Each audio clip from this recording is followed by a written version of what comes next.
All right, guys, welcome back to the shack. I'm gonna be doing this video tonight, sitting in front of the computer because I'm just being lazy. I'm not gonna lie to you. I've got a couple of jobs I'm working on, and a lot of you guys in the Sunday Night Live have asked me about the ComMarker. Well, the ComMarker, to be honest with you, I use it quite frequently for metal objects, but it's only so many ways you can do it with the ComMarker. So I've been a little behind on doing videos with the machine.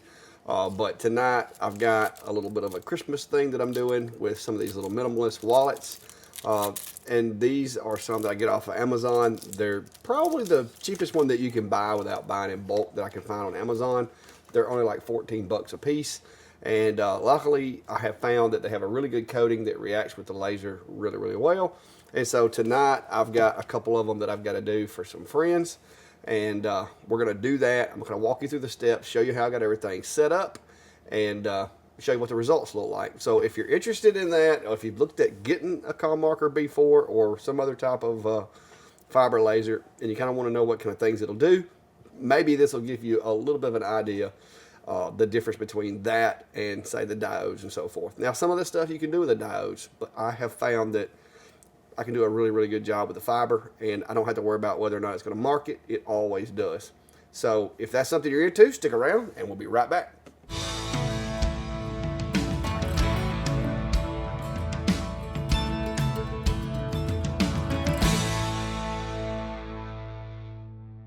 All right, so for this job, guys, we're going to be using my Clack Shack custom corner bracket jig kit that I made for the fiber, and I'll show you what this looks like.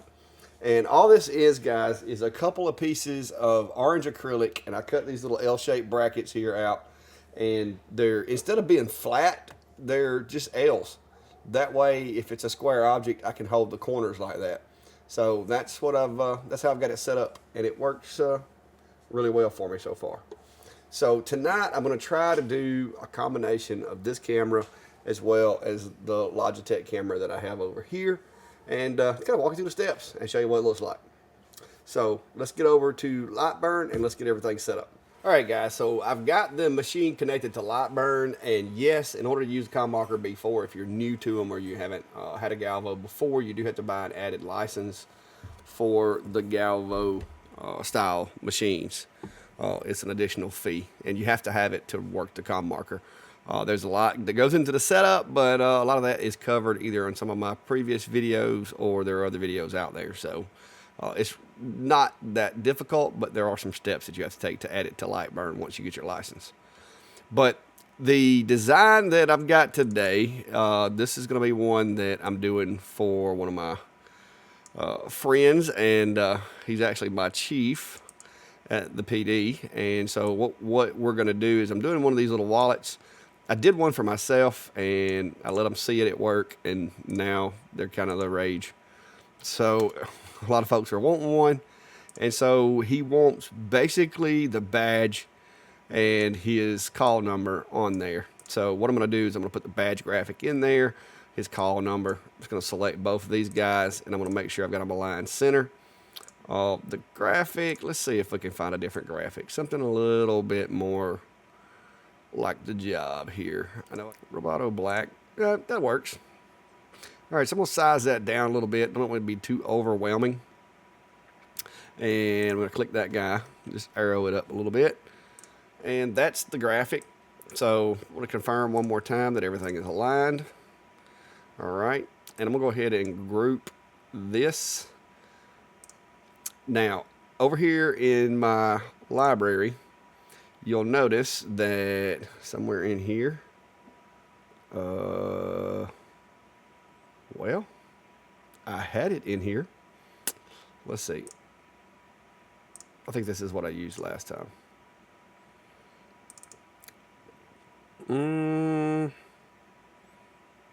That looks like it. Let's hope that's it. I thought I had saved it back in here as the wallet, but if I did, somebody must have forgot to hit the save button.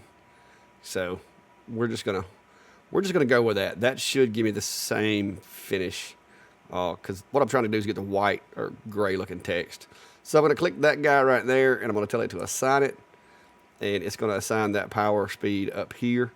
so that I can use those settings. Like I said, with the fiber, luckily, if I do run this and it's not enough power, then we can always go back to it. So I'm going to go over here now. I'm going to change the camera so that you guys can see what I'm doing, and I'm going to frame this out. So with the Galvo, and especially with the ComMarker B4, you get this red dot. And you can see the red dot. That dot is basically in the center of my work area and kind of shows you where everything needs to be. It's also used for focusing. There's actually 2 dots, and they need to be on the same, like almost touching, in order to have it focused. Mine don't completely touch, but on that black you can tell that they're really, really close to touching. So the next step here, guys, I'm going to go over here and I'm going to hit frame. And with the Galvo, you have these different settings for frame, of course. That one is called Hull. And if you kind of hover over them, it'll tell you what they do. That's going to trace a rubber band boundary around the job. Bounds is kind of my favorite because bounds, let me get where I can hover over it and show you.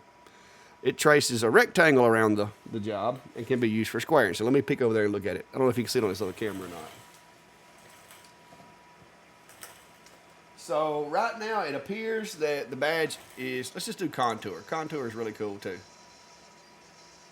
So it appears that the badge is actually rather small and it's a little high. So we're going to move this to the center of the workspace because somebody forgot to do that. And I'm going to stretch it and make it a little bigger and recenter it. And frame again. So let me look at it now.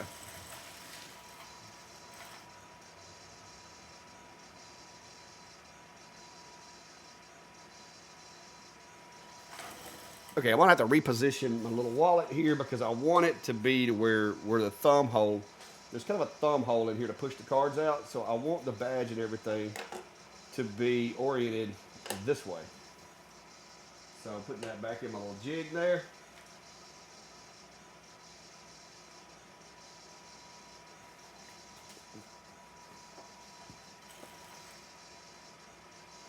That's still a little smaller than I like it. So we're gonna move that up a little more. Back to page center and frame again.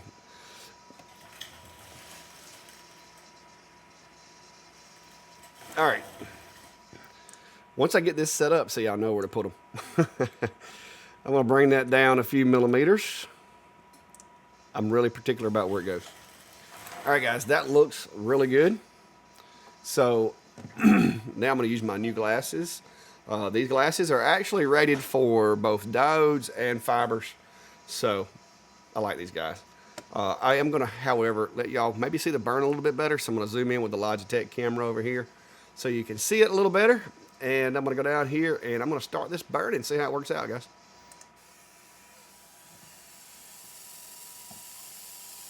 And this is a crosshatch, so it's going to take a few passes before I get the desired effect, if I get the desired effect. But I'm pretty sure I will. So it's going to go from the bottom to the top and then from right to left with these settings. And this hopefully will give me that nice white finish that I got last time. And it looks like it did. That second pass usually just kind of fixes the finish. So guys, hang on. There we are. That is the finished engrave. So what do you think about that? That looks pretty awesome, doesn't it? Yes, I think it does. So now I got one more to do. One of our fellow city employees and truck washer slash hose dragger, firefighter, wants one also. He's actually the chief of the fire department, so I'm gonna be doing him one as well. We're just gonna be putting the firefighter logo on it. I might try to put something on the back because I do know there's a graphic that might fit him, might suit him. So we're gonna take, let me wipe this one off on my hoodie here. This is how you clean stuff, guys, at the Clack Shack. So there we go. Got that done right there. I think that turned out real well. I did a pretty decent job of centering it. I wanted the badge to be in the center with the number at the bottom. And I think I did a pretty good job. So that worked out. Now for number 2. Let's see if we can get lucky. I only got one extra, so if I mess one of these up, I'm in a mess. So I'm going to place this one back in my little jig because I do know that that is placed is centered. So you can see right there, that guy is placed in the exact place that the other one was. And that's what makes these guys really good at batching out really high res stuff like this. So I'm gonna close my frame, and we're gonna move over to this other engrave we just did and get the other one set up. So moving you. All right, so we know that this guy is centered, right? So what I'm gonna do right here is I wanna make sure this is grouped. I'm gonna change this guy to a tool line, all right? And you'll see why I'm doing this in just a minute, guys. I'm saving myself some headache. Whoa, that thing came in big. All right, so we're gonna resize this little guy here and get it up in our workspace. I want it to be about the same size as the PD badge was. So what I'm gonna do now is just kind of eyeball that. Yeah, that's about the right size. So now what I'm gonna do, because this bottom tool line is grouped and this thing is grouped, I'm just gonna select both of those. Actually, hang on. I just realized something. This is gonna mess my grouping up. This is gonna mess my it's gonna mess my centering up. So now that all of this hopefully is grouped, I'm just gonna use the bullseye button here to center the fire department logo on top of the PD logo. Once I do that, I can come over here and I can delete that layer. And I basically use the first badge that I burned as a tool to align the second one to make sure that I'm still in that relative center. So now we're going to frame this up and see how it works out. Wrong button, guys. I'm trying to show you all the workspace. So now we're gonna hit the frame, back on contour. I'm just gonna give it a gander to make sure, and it looks good. So I'm gonna zoom you guys in so y'all can see the fire. And here we go. My glasses are on for you safety people out there. And here we go.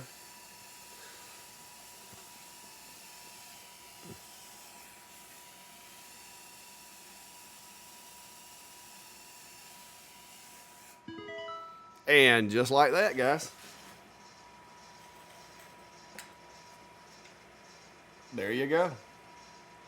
And it gets some really good, if I can get this camera to focus, it gets some really decent detail to that logo too. It's hard to see it, but there is some good detail in there. All right. So while we're at it, we'll go ahead and add, I'm going to add another graphic. I just happen to know that the fire chief, his insignia for the chief is these bugles that I just recently used. So there's supposed to be like 5 of them. 1, 2, 3, 4, 5. 1, 2, 3, 4, 5. Yes, there's 5 of them, making sure. I'm going to put this guy right underneath there where the number was on the other one.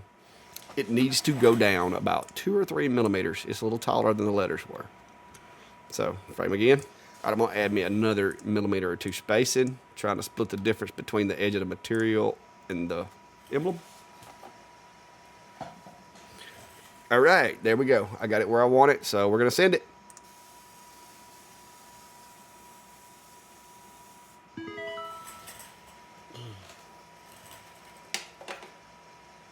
And there we are, guys. Another project. Well done. All right, guys. So I got these 2 done, and I think they turned out pretty well.